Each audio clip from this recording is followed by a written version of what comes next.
Model பாத்தீங்கன்னா இப்ப new ட்ரெண்ட்ல போயிட்டு இருக்குதுமா. ரொம்பவே அழகா இருக்குது அந்த பிளவுஸோட அந்த மாடலு.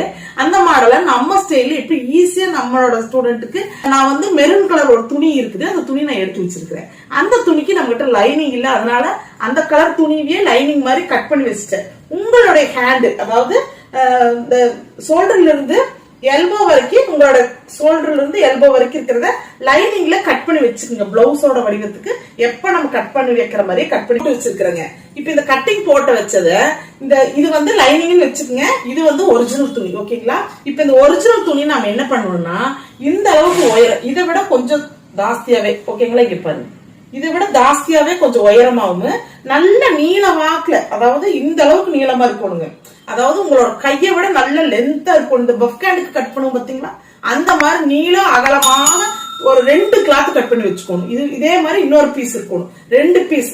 அதே சமயத்துல ஒரே ஒரு ரிக்வெஸ்ட், இப்போ நீங்க ஒரு கஸ்டமரா இருக்கலாம், வெளியில போய் தைச்சுக்கிறதுக்கு ஆசைப்படலாம், விதவிதமான கைகள் நீங்க தைக்கலாம். ஓகேங்களா? 2 விஷயத்துக்குமே நான் சொல்றேன். இப்ப நீங்க ஒண்ணு ஆசைப்படுறீங்க, ஒரு கை ஒரு டிஃப்ரெண்டான கைக்கு ஆசைப்படுறீங்கன்னா பாவங்க டெய்லர் இல்ல, டெய்லர் கையில சாதாரணமா நினைச்சுக்காதீங்க.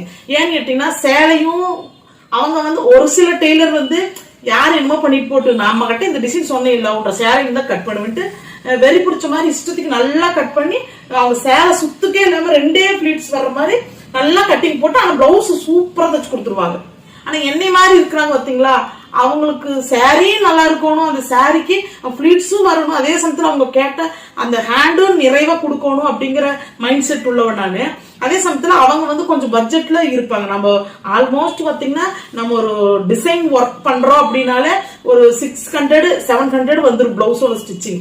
அது போக அவங்க உள்குத்து வச்சு தைக்கிறதுக்கெல்லாம் கேட்டோம்னா அது தனித்தனி சார்ஜ் ஆகிட்டு நான் இதனால வரைக்கும் யார்கிட்ட கேட்டதில்ல. அவங்களா வாலண்டியரியா துணி கொண்டு வந்து எனக்கு உள்குத்துக்கு வச்சு கொடுங்க, சாரில இருந்து எடுத்துக்கன்னு ஒரு சிலர் மட்டும்தான் அந்த பெருந்தன்மையோட வந்து நம்ம கிட்ட சொல்லுவாங்க. நீங்க கஷ்டப்பட வேண்டாம், உள்ள இருந்து நிறைய பிளவுஸ் எடுத்துக்கங்க, எனக்கு உள்குத்துக்கு துணி வச்சு கொடுத்துருங்கன்னு சொல்லி போட்டு அமௌண்ட்டே கொடுத்துருவாங்க, துணிமணி எடுத்துக்கோ சொல்லிடுவாங்க. இல்லைன்னா ஒரு சில கஸ்டமர் இன்னொன்று பண்ணுவாங்க, அந்த கலர்லயே மெட்டீரியல் வாங்கிட்டு வந்து இதை மேட்ச் பண்ணி எனக்கு இந்த மாதிரி தைச்சுக்கும், அந்த மாதிரி ஒரு நல்ல உள்ளங்களும் பண்ணுவாங்க. ஒரு சிலர் வந்து நீங்க எனக்கு எப்படியே தெரியும் சேலை கம்மியா கூடாதுங்க, எனக்கு நல்ல பிளீட்ஸ் வரணும், டிசைன் இதேதான் வேணும், இப்ப கட்டன் ரேட்டா சொல்லிட்டு போயிருவாங்க. அந்த மாதிரி இருக்கிறவங்களுக்கு நம்ம ரெகுலர் கஸ்டமரா இருப்பாங்க, அவங்களுக்கு நம்ம என்ன பண்ண முடியும் சொல்லுங்க பாத்தீங்க. அப்போ என்ன பண்ணுவாங்க, எல்லாம் ஒட்டுதான் ஒட்டுதான். இப்பதான் ஒண்ணு தைச்சு முடிச்சு பேட்ச் ஒர்க் தைச்சு முடிச்சுங்க. உண்மையை எங்க பொண்ணு பார்த்துட்டு நீங்க அவங்க சாரி கரெக்டா இருக்கும்னு நினைக்கிறீங்க, ஆனா இதுல இவ்வளவு ஒட்டு கொடுத்துருக்கீங்களா, அது தப்பு இல்லையாமா அப்படின்னா நான் சொன்னேன், அவங்க சாரி அழகா இருக்கணும், பிளவுஸ் நல்லா இருக்கணும். ரெகுலர் கஸ்டமர் நம்ம விட முடியாது, எதுவும் பேச முடியாது. என்ன பண்றது, நம்ம கஷ்டத்தை நம்ம தான் அனுபவிச்சாகணும்னு அவ்வளவு ஒட்டு போட்டு தைச்சு கொடுத்தேன். என்ன